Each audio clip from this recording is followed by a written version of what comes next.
A lot of accolades, Pac-10 Freshman of the Year, tournament MVP. What was your college experience like that you were back at home and you were killing? Man, it was everything. Because, before I went there, we had Nate Robinson there, Will Conroy, Trey Simmons, Brandon Roy, which obviously the best, guy to come out of University of Washington. But, when I was headed back home, I was hyped because I was away for 2 years. Right. So I was hyped to be able to, put on for the state of Washington, to be able to, go to a big-time college and just hoop and be home at doing it. So it was probably the best experience of my lifetime. Like, college was so dope. Just, lifelong friends that we still got group texts with all my teammates. And everything with being back home and going to college was everything I dreamed of. And we happened to be pretty good. Like, we went to Sweet 16 one year. We went to NCAA tournament 3 years in a row. So it was some success back home. And then, ultimately I was able to get my jersey retired back in college. So it was shit that, was happening that I didn't even dream of when I was a kid. Talk to us about your legendary shot you made in the Pac-10 tournament. So the shot, that was everything because obviously it was on national TV, championship game. Gus Johnson calling the game. Gus Johnson in Staples Center. Kobe's my favorite player, so it was like that whole last possession, I was like, man, this is what Kobe did. This is what and my coach, for the first time in my little college career, when I told him it's good, I got it, he was like, okay, go to work. And I was able to, isolation play at the top of the key. I think the day before Kemba Walker hit his step back. Yeah, he made a So it was fall, already right? in my mind that like, okay, I might have to go to the step back. This is my chance. And, I did a little crossover. He sat on the crossover. The step back got me my separation. And once I shot it, you knew it was good. I knew it was going in. And then it was just like, everything you dreamed of, being outside at the park when you're little, counting down from 10 and, thinking you're Michael Jordan, and Kobe. So that was like a moment that, I'm going to cherish forever, for sure. So who ass did you bust in college that was memorable?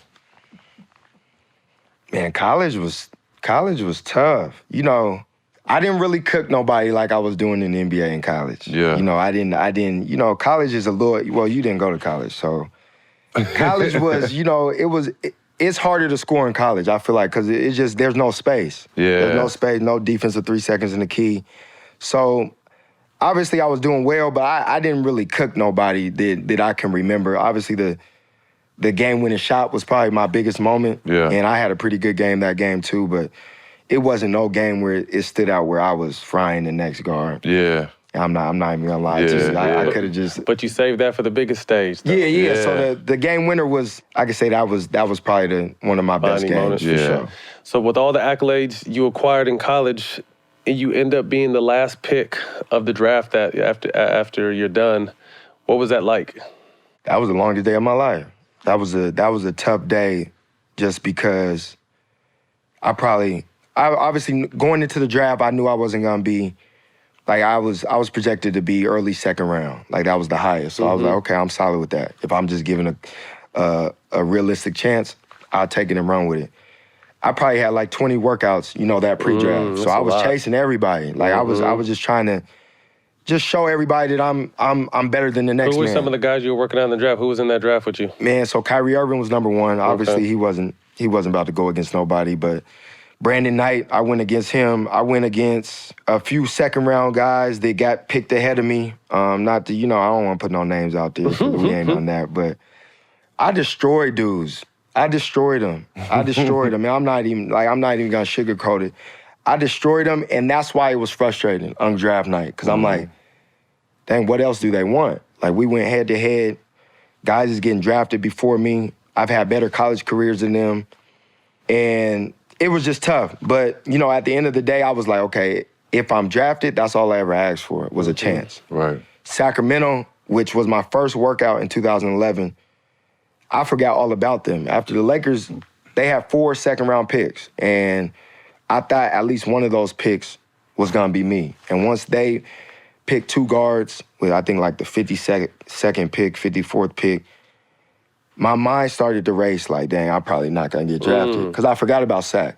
And then my agent called me like the 58th pick. He like Sack's gonna draft you with the last pick. And that's when I was like, cool, I'm not even tripping. If they give me a chance, That's all you need. I'm prepared. I know it. I know what to do with it. And then, my back was against the wall because that year was the lockout year. We didn't have no summer league. So, summer league is where I could have got busy and, got a guaranteed deal. So I went all the way into, the lockout was over like, I think the day before Almost Christmas or something. Christmas. Got invited to training camp, and then it was all she wrote after that. Like, I was able to get a solid opportunity to show, I can play at this level. And, every step of the way, that's all I did. I just prepared myself, and then when my name was called, I took advantage.